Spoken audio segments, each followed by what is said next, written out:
Congratulations to this week's recipient of the Intel Android tablet. She followed directions and told Chris what her favorite news app was.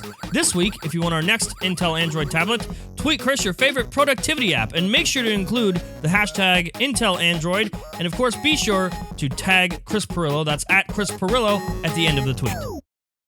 Google is going to be rolling out a new service that should thrill people like me, not just geeks or nerds, but geeks and nerds who love creating content.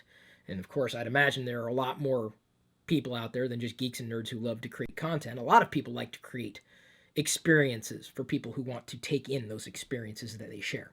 Google's going to be launching Contributor, that's the product's name. It's effectively going to be a crowdfunding tool for publishers. So if you have a blog or wanted to start a blog, but you weren't exactly sure how you were going to engage an audience, this is a fantastic solution. Fantastically better than ads. That's what's interesting to me when I see this news. They're already starting to roll it out. It's not available for anybody. The idea is simple.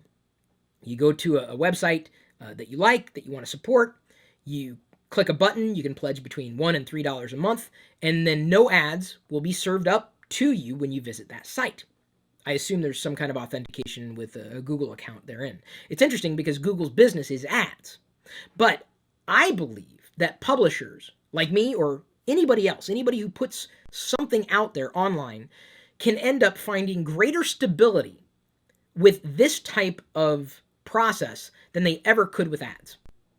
No doubt in my mind. I do believe that the future of stability for content production is not advertising.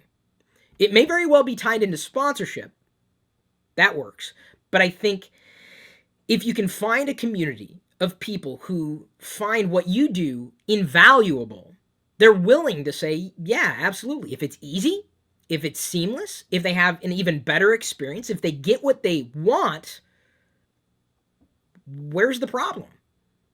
It's like walking into a store and wanting to get something. Okay, well, if you want to get something, you kind of have to do what you need to do in order to get it. Most stores aren't going to let you walk out with something without necessarily some kind of transaction. So think of your favorite blogs. Why they're your favorite blogs, I don't know. Think of your favorite channels. Think of your favorite anything. And to know that you could get exactly what you want and guarantee that that thing was going to be around for the long haul, I think that's worth doing. And I think that it makes it easier for people to get started.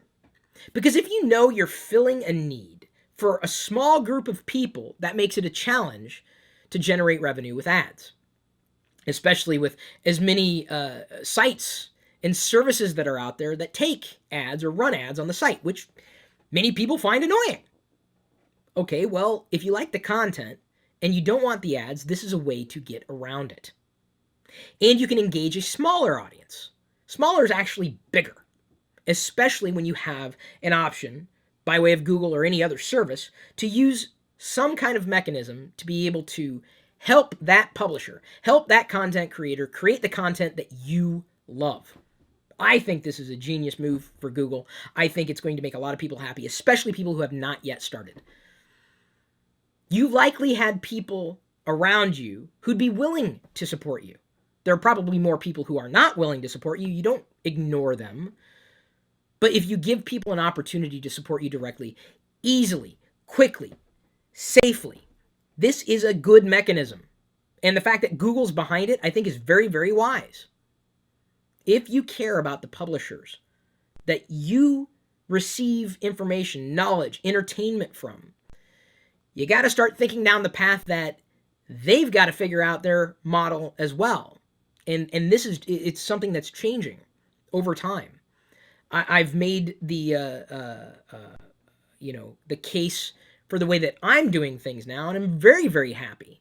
I've been able to offer so many bonuses to the people who have stepped forward and placed a value on what I might do for them on a daily basis.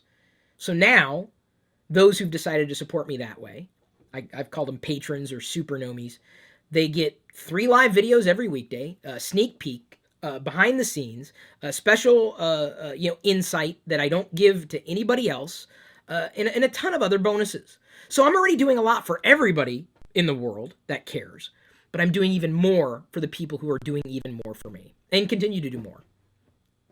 I have no other way of explaining that this has been the healthiest thing that I've done in the longest time for the stability of being able to produce content. And I absolutely would recommend that anybody who wanted to start producing content on their own think about something like a system that would operate like Google's going to operate Contributor. Haven't used it directly, obviously. I'm using another system to fund everything that I'm able to do, including being able to now have an editor for video, someone to help facilitate some of the stuff that I might do for people on a regular basis. I've got now 3 or 4 people who are helping me with a variety of things that I could not do otherwise. So I appreciate the support, and I know other content producers appreciate the support from people who care to support them that way.